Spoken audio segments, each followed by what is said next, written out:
жылга карата эң алгачкы жаңылыгы менен таныштырды. 2022 жылы Сарыөзөн командасынын оюнчусу болгон Султан Русланов быйыл кайрадан Достук командасынын курамынан көрө аласыздар. Барына белек. Остор. Финалга алып чыккан. Финалда Достук ынтымакы утулуп калган. 2021 жылдагы Норус турниринде Достук Буйттер сериясында ынтымакка жеңилген. Анда дагы Русланов команданын лидери болчу. Президенттин кубогунда дагы жаракатынан улам оюнга чыкпай калган. Учурда улакчы толук түрдө оюн таласына даяр жана Бравус менен кайрадан оюн көргөзөт.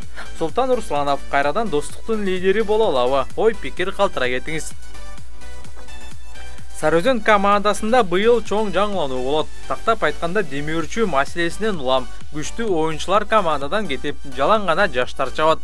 Туура 1 жыл мурун Ак Шумкар деген долбоор ачылган. Ага ылайык командадагы балдар Сарыөзөнгө жаңы кадрларды берип турмак. Алгачкы турнирлерде команда утулуп, ийгилик жарата албай келди. Бирок жетекчилик жаштардан үмүттү үзбөй команданы кармоон улантты. Жыйынтыгында 2022 жылы президенттин кубогунда команда финалга чейин жетти.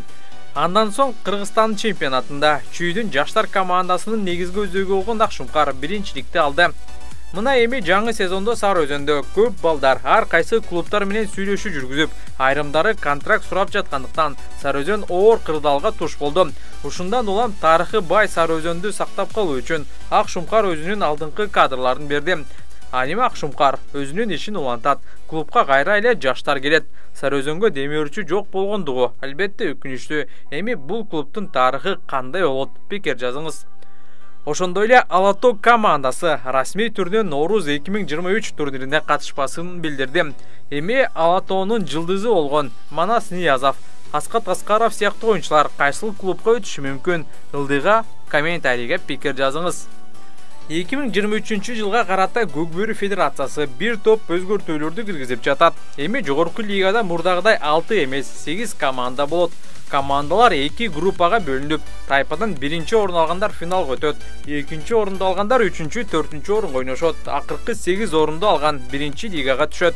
1-чи лигада 16 команда болот. Командалар аймактык квота менен келет.